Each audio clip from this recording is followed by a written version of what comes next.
Hey everyone, thank you for joining me today. We're just going to hop right on in. We're going to be using some of the shimmer powders.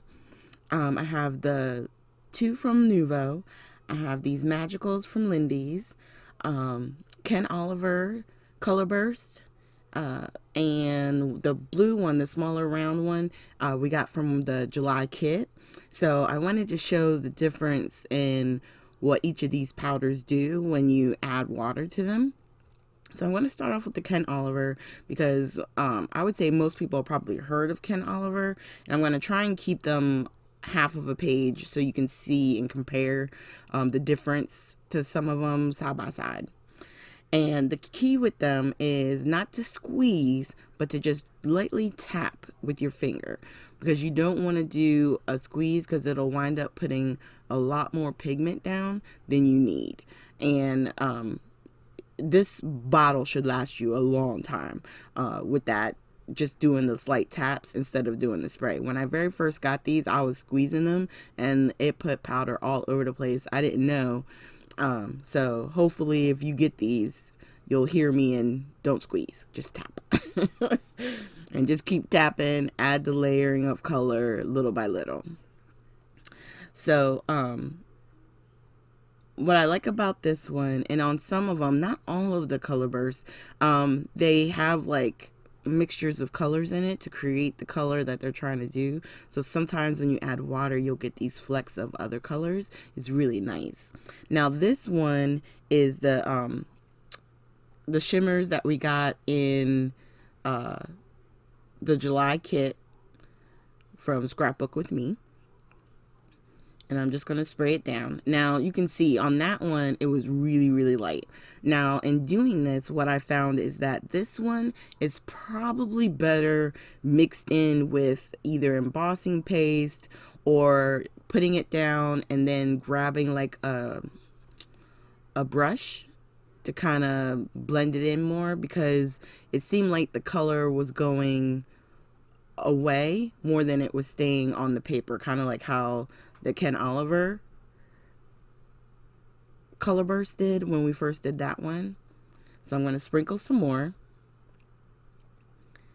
And instead of more powder this time, I'm going to grab that brush I told you. And I'm just going to start blending it in. And then that way we got the actual color. And you can see it, you know what I mean? When I sprayed it with the water, it seemed to dissipate. So with this one, because it's not as pigmenty as I guess the other ones, I would say it's probably better doing it that way. And I'm just using my splat box to do this today. I would get definitely some type of container, because you don't want to have the color burst or the pigment colors all over your workspace. Trust me when I tell you, it is messy. All right, so with the Lindys sprays or powders, I like to use this Nuvo, like I guess it's a scoop or a spoon you would say. I just scoop a little bit out and try and sprinkle it. And I was trying to like move this down a little bit, but I just give up and start spraying. But you can see how reactive that is as soon as you add water to it. And you can keep adding water. You could keep adding powder to it. You can also use the paintbrush, with this as well, if you want it to move in a direction that it's not. With all of these, you can actually start it with water on the paper and then add the powder, and you'll see even more of that burst kind of look. But on all of these, I put the powder down first and then I add the water. It's very fun. And they move. They work great, really great with backgrounds. Like if you're liking to do mixed media on your cards or on your layouts, this is a great powder to use, because you just need a little bit, add a little bit of water, and then you can swirl it around. You can see there it swirls so nice. Now this one out of all of them is probably one of my faves, because it's just so vibrant, and I think it's just because of the dark blue. This one is a shaker, is in sort of like a shaker bottle as well, but this one is from Lindys.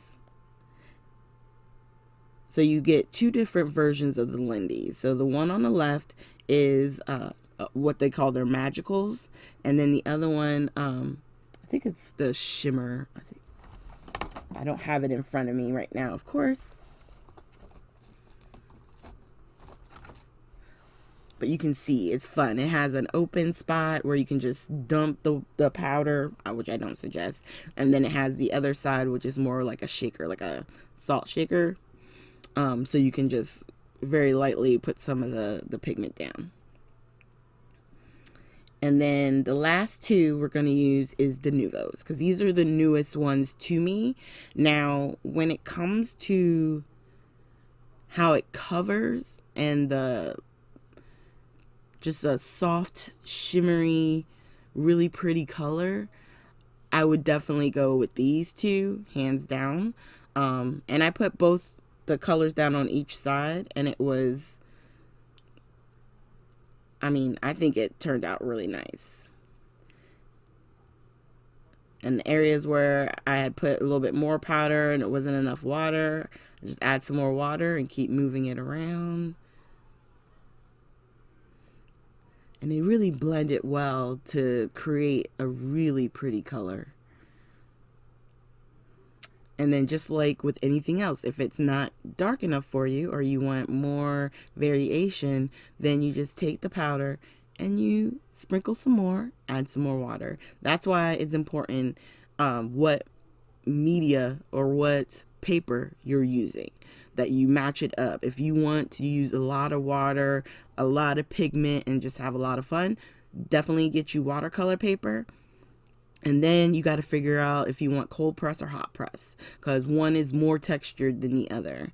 And then just keep playing until you figure out how they move for you and, you know, what color, what level of intensity you want.